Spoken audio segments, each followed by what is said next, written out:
सुन मम वचन सत्य अब भाई, हरि तो सन व्रत तुझ सेवकाई। अब जरि करहि विप्र अपमान, जाने सुसंत अनंत समाना। इंद्र कुलिस पम असूल विशाला, काल दंड हरि चक्र कयाला। जो इन कर मारा नहीं मरई, विप्रदोह पावक सो जरई।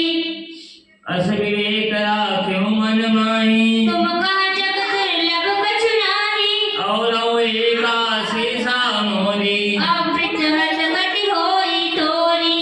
भाभी नहीं लगेगी, इस समय नहीं लगे, अम्मा करना। एवं स्तुति भाषी मोहि प्रबोधि गयो प्रिया, शंभु चरण उर राखी। प्रेरित काल बिंद गिरी, जाई भयो मैं ध्यान। पुनि प्रयास बिनु सोतनु, तजौ गए कछु काल।